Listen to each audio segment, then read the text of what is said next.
Hello दोस्तों, आज मैं आपको एक ऐसे शख्स से परिचय करवाने जा रही हूँ जिन्होंने एक छोटी सी उम्र में अपना जीवन समाज और देश के नाम कर दिया। जी हाँ, वो कोई और नहीं, हमारी अपनी शिजा हैं, जिन्होंने अपनी एक नई पहचान साध्वी सर्वेश्वरी के रूप में बनाई है। उनका ये सफ़र कैसे शुरू हुआ, चलिए देखते हैं।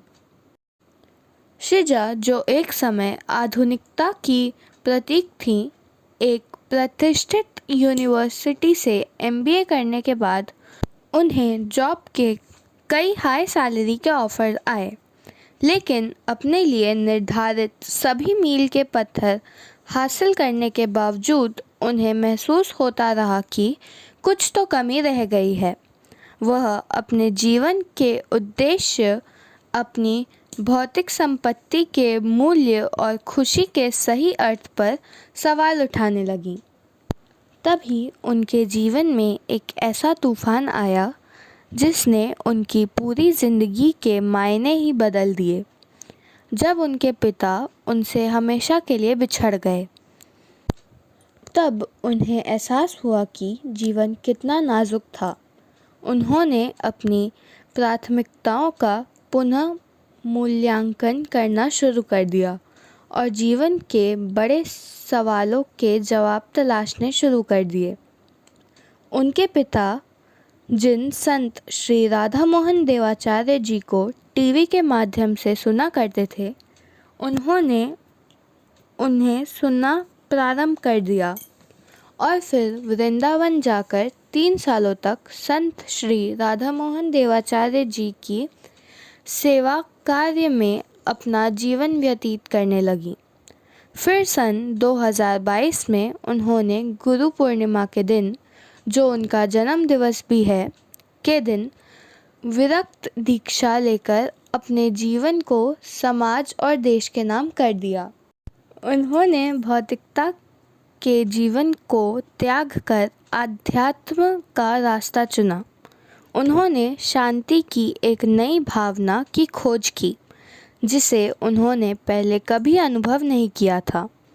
उन्होंने दुनिया को अलग नज़रिए से देखना शुरू कर दिया, यह महसूस करते हुए कि सच्ची खुशी बाहरी स्रोतों से नहीं बल्कि भीतर से आती है। जैसे जैसे वह अपनी आध्यात्मिक यात्रा में गहराई से उतरती गईं, वैसे वैसे उन्होंने अपना जीवन दूसरों के मदद करने में समर्पित करना शुरू कर दिया। उनका ये परिवर्तन उल्लेखनीय था। एक समय आधुनिकता की प्रतीक थी, लेकिन वह अब सादगी, विनम्रता और करुणा का प्रतीक है। उनकी यात्रा ने उन्हें सिखाया कि सच्ची खुशी और संतुष्टि भीतर से आती है और भौतिक धन और स्थिति की खोज एक भ्रम है।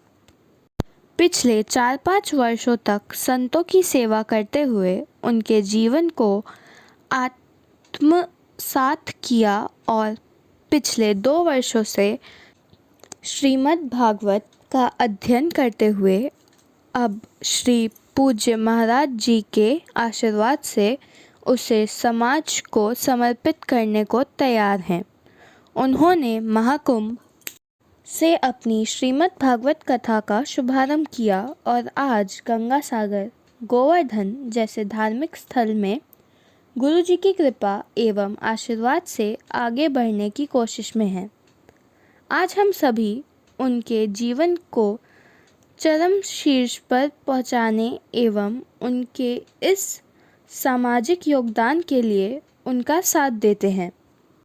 वे ऐसे ही सनातन धर्म को आगे बढ़ाएं और भक्तों को भागवत ज्ञान का रसपान कराते हुए अपने जीवन को चरम शीर्ष पर पहुंचाएं। आप सभी श्रोताओं के माध्यम से उनके उज्जवल भविष्य की कामना करते हुए अपनी वाणी को यहाँ विराम देती हूँ। धन्यवाद।